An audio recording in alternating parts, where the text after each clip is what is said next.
Assalamualaikum warahmatullahi wabarakatuh. Hai teman-teman, perkenalkan nama saya Alma Tiara, mahasiswi program studi pendidikan biologi, Fakultas Keguruan dan Ilmu Pendidikan, Universitas Hairun Ternate.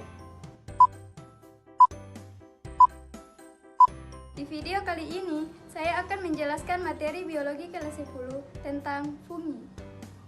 Sebelum membahas fungi, yuk kita bahas kompetensi dasar dan tujuan pembelajaran. Kompetensi dasar yang harus dicapai pada materi ini yaitu mendeskripsikan fungi berdasarkan ciri-ciri umum, cara reproduksi, dan menguraikan perannya dalam kehidupan sehari-hari. Selanjutnya, tujuan. Yang pertama, siswa dapat menjelaskan ciri-ciri umum fungi. Kedua, siswa dapat menjelaskan cara hidup dan reproduksi fungi. Ketiga, siswa dapat menjelaskan klasifikasi fungi. Keempat, siswa dapat menjelaskan peranan fungi bagi kehidupan. Teman-teman tahu tidak apa itu fungi? Jamur atau fungi adalah tumbuhan yang tidak mempunyai klorofil sehingga bersifat heterotrof. Jamur ada yang uniseluler dan multiseluler. Ciri-ciri umum fungi. Yang pertama yaitu bersifat eukariotik atau memiliki inti sel. Yang kedua, reproduksi dengan pembentukan spora. Yang ketiga, habitat di tempat yang lembab. Yang keempat, tubuhnya disusun oleh benang-benang yang disebut hifa. Berdasarkan cara hidupnya, fungi dibedakan menjadi 3 yaitu saprofit, parasit, dan simbiosis. Yang pertama, saprofit. Saprofit adalah organisme yang hidup dan makan serta mendapatkan nutrisi dari bahan organik yang sudah mati atau membusuk. Yang kedua, parasit. Parasit adalah mikroorganisme yang hidup dan menggantungkan hidupnya dari organisme lain. Selanjutnya, simbiosis. Simbiosis adalah hubungan ataupun interaksi antara dua organisme makhluk hidup yang berbeda. Reproduksi fungi dibagi menjadi 2 yaitu reproduksi secara seksual dan reproduksi secara aseksual. Reproduksi fungi zygomicota.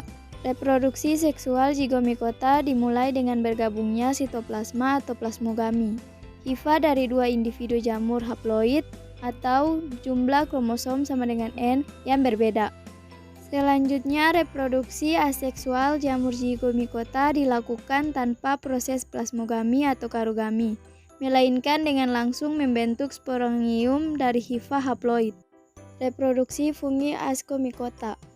Reproduksi seksual jamur ascomycota dimulai ketika 2 jenis hifa haploid yang telah membentuk ascogonium untuk melakukan plasmogami. Selanjutnya, reproduksi aseksual jamur ascomycota dimulai ketika hifa haploid membentuk struktur konidia yang kemudian membelah menghasilkan konidiospora. Reproduksi fungi Basidiomycota. Alat reproduksi seksual berupa basidium. Di dalam basidium terjadi peleburan inti serta meiosis yang menghasilkan 4 spora seksual haploid yakni basidiospora.